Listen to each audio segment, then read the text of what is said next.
नमस्कार दोस्तों, एक बार मैं फिर आप लोगों के साथ मैं आप लोगों को आज 10वीं वर्ग का सिविक्स या पॉलिटिकल साइंस का चैप्टर लोकतंत्र और विविधता का ऑब्जेक्टिव प्रश्न की तैयारी करवाऊंगा। तो सोशल साइंस के अंतर्गत इसका भी महत्वपूर्ण स्थान है और इससे भी 40 ऑब्जेक्टिव क्वेश्चन में से इस विषय से भी महत्वपूर्ण प्रश्न पूछे जाएंगे, जिसकी तैयारी मैं आज आपको करा रहा हूँ। तो पहला प्रश्न है, अमेरिका में नागरिक अधिकार आंदोलन कब से कब तक चला था?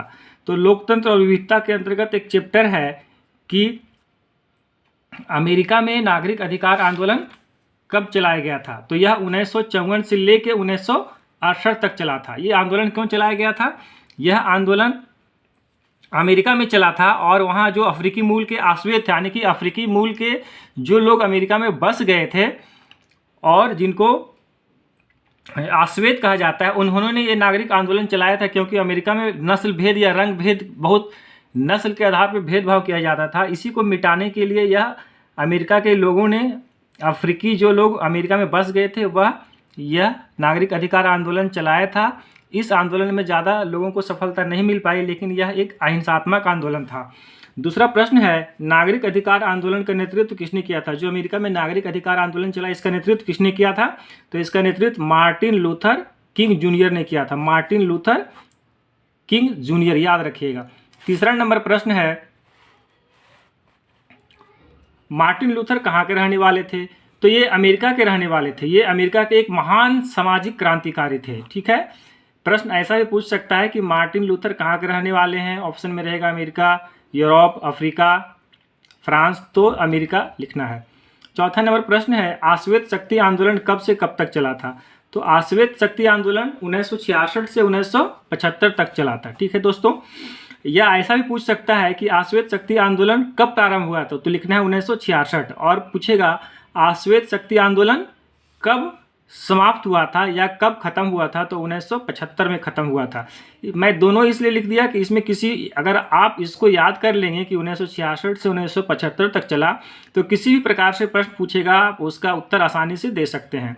अगर पूछेगा आश्वेत शक्ति आंदोलन कब प्रारंभ हुआ था, तो 1966 लिखिएगा। कब खत्म हुआ था, तो 1975 लिखिएगा। अगर पूछेगा आश्वेत शक्ति आंदोलन कब से कब तक चला, तो 1966 से 1975 तक चला था। तो हम लोग आपको बताया कि अमेरिका में जो नागरिक अधिकार आंदोलन हुआ था 1954 से 1968, ये एक अहिंसात्मक आंदोलन था। लेकिन जो आश्वेत शक्ति आंदोलन हुआ था, ये हिंसात्मक था। यहाँ के इस आंदोलन में जो अफ्रीकी आश्वेत लोग थे, इन्होंने कहा कि इस आंदोलन में अगर हमको हिंसा का भी प्रयोग करना पड़ेगा तो मैं उससे भी नहीं चूकूंगा, हिंसा का भी प्रयोग करूंगा।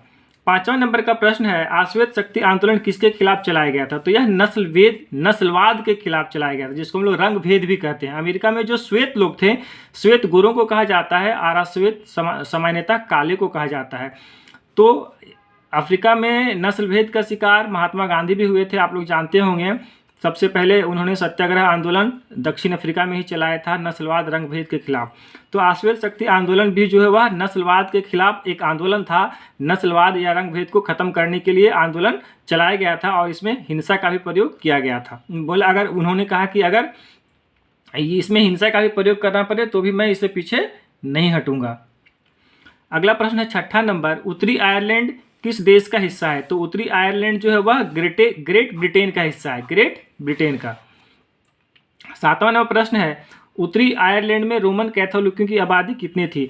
आपको बता दें कि जो ईसाई धर्म, ये दोनों जो कैथोलिक और प्रोटेस्टेंट है, वे दोनों ही ईसाई धर्म है। लेकिन ईसाई धर्म का बाद में विभाजन हो गया, एक रोमन कैथोलिक हो गए और दूसरा प्रोटेस्टेंट हो गए।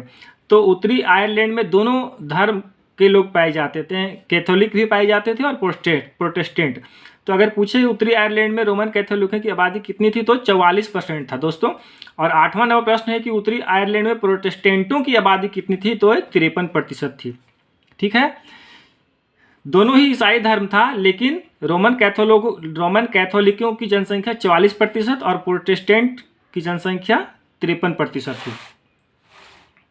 अब है 9वां नंबर प्रश्न, रोमन कैथोलिकों का प्रतिनिधित्व किस पार्टी ने किया था? तो सबका अलग अलग नेता थे।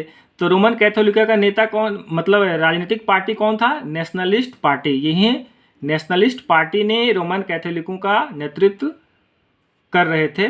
10वां नंबर प्रश्न है, प्रोटेस्टेंट लोगों का प्रतिनिधित्व किस पार्टी ने किया था? तो यूनियनिस्ट पार्टी ने किया था। किस पार्टी ने? यूनियनिस्ट पार्टी ने किया था प्रोटेस्टेंट धर्म के लोगों का प्रतिनिधित्व। 11 नंबर का प्रश्न है, ब्रिटेन में कौन सा धर्म मानता है? ब्रिटेन कौन सा धर्म मानता है? या अगर प्रश्न पूछे कि ब्रिटेन में सामान्यतः कौन से धर्म के लोगों की जनसंख्या ज़्यादा है, तो प्रोटेस्टेंट। हम आपको बता चुके हैं कि ईसाई धर्म दोनों है, दोनों का ईसाई धर्म का विभाजन हो गया था, जिसमें रोमन कैथोलिक थे और प्रोटेस्टेंट थे। तो ब्रिटेन में जो सबसे ज़्यादा आबादी प्रोटेस्टेंट धर्म मानने वाले लोगों की है।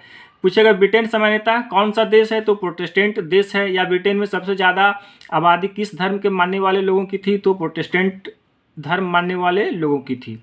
12वां नंबर प्रश्न है, ब्रिटेन की सरकार और नेशनलिस्टों के बीच शांति समझौता कब हुआ था?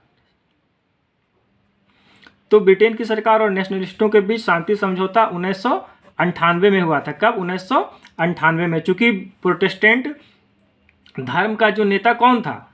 यूनियनिस्ट था। यानी अगर पूछेगा यूनियनिस्टों और नेशनलिस्टों की समझौता कब हुई थी, तो 1998 के बीच। चूंकि ब्रिटेन की सरकार यानी कि यूनियनिस्ट पार्टी जो है वह प्रोटेस्टेंट का समर्थक था और ब्रिटेन में प्रोटेस्टेंट धर्म के लोग ज़्यादा थे, तो ब्रिटेन की सरकार और नेशनलिस्टों के बीच शांति समझौता कब हुआ था, तो 1998 में हुआ था। 13 नंबर का और अंतिम प्रश्न है कि आयरिश रिपब्लिकन आर्मी और ब्रिटेन की सरकार के बीच समझौता कब हुआ था, तो 2005 में हुआ था। दोस्तों ये काफ़ी महत्वपूर्ण प्रश्न मैंने आप लोगों के लिए बनाया है। दोस्तों इसको अच्छी तरह से याद कर लें, चूँकि इस बार के सोशल साइंस और सभी सब्जेक्ट में 40 नंबर का वस्तुनिष्ठ प्रश्न पूछेगा, बहुविकल्पीय प्रश्न पूछेगा, जिसमें नंबर एकदम नहीं कटता है। तो ये सब आपके लिए काफ़ी लाभदायक है। मैं काफ़ी तीव्र गति से बोल रहा हूँ ताकि ज़्यादा लंबा वीडियो होने से देखने में भी आप लोग देखते नहीं, इसीलिए मैं शॉर्ट वीडियो बना रहा हूँ। ठीक है दोस्तों, वीडियो अच्छा लगा तो इसको सब्सक्राइब जरूर कर दीजिएगा। धन्यवाद।